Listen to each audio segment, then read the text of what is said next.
जिन सपनों के साथ स्वतंत्रता हासिल की गई थी, जो आज़ादी हासिल की गई थी, उस आज़ादी के सपने को देखते हुए लोकतंत्र जो निर्मित होना चाहिए था, क्या वो स्वतंत्रता की कल्पना भी हम उस समय पूरी कर पा रहे थे? एक बड़ा सवाल है।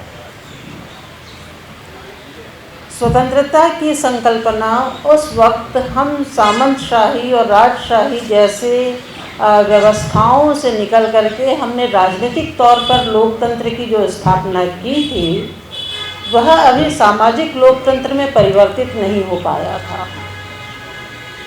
और इसलिए हम देखते हैं कि उस वक्त जो आरक्षण की व्यवस्था हुई थी, उस समय अनुसूचित जाति, जनजाति, अन्य पिछड़ा वर्ग आदि का प्रतिनिधित्व कितने प्रतिशत रहा होगा 1950 में, जबकि शिक्षा ही बहुत असमान स्तर पर थी।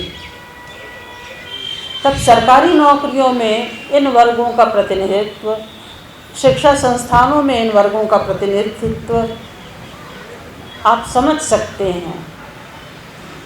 ऐसी स्थिति में जब स्वतंत्रता का रजत जयंती समारोह सेलिब्रेट करने की घोषणा हुई, तब तक मोहभंग की स्थिति भी आ चुकी थी।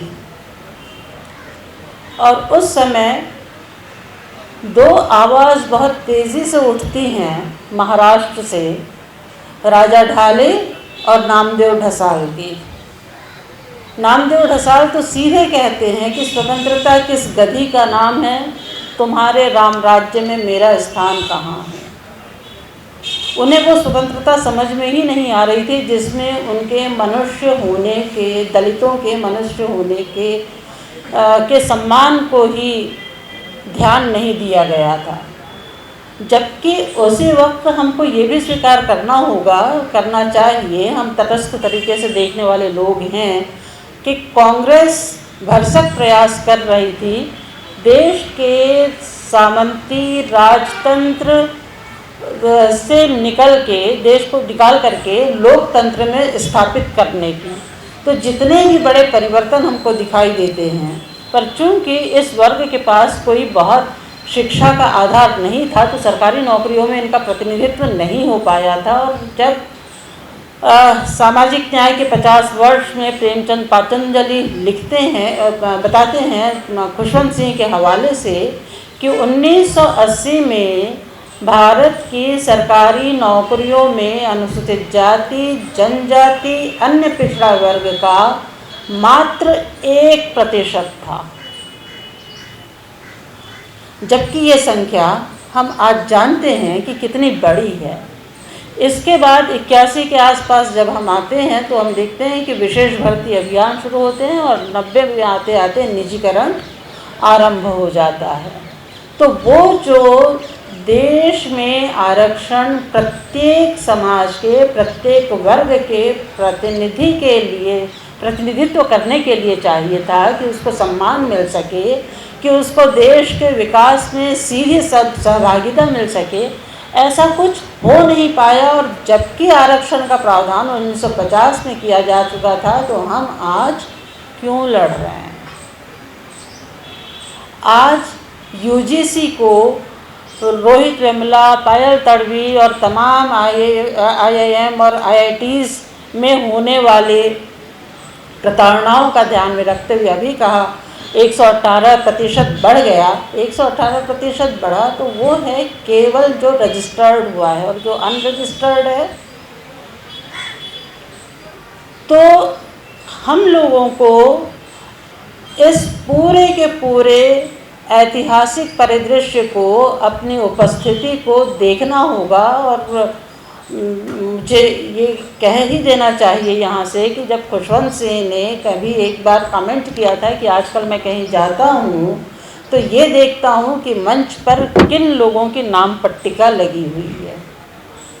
जब आप एक वर्ग विशेष के हाथों में अपना प्रतिनिधित्व सौंप देंगे या आप किसी का प्रतिनिधित्व ले लेंगे, तो क्या दलित ओबीसी केवल झंडा डंडा उठाने के लिए है?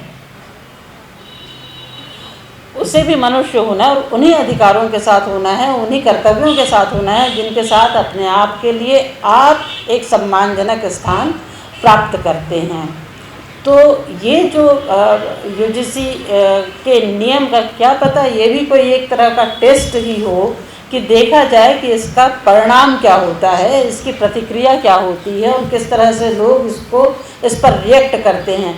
2 दिनों तक एक वर्ग विशेष ने हल्ला किया तो तुरंत की तुरंत तो रोल बैक हो गया, स्टे लग गया, और यहाँ इतने लंबे समय से इतना बड़ा वर्ग लगातार अपनी आवाज़ और बहुत ही संवैधानिक तरीके से, लोकतांत्रिक तरीके से अपने भाषा में कोई भी स्खलन ना होने देते हुए वो कर रहा है, तो ये आवाज़ें सुनी नहीं जा रही हैं।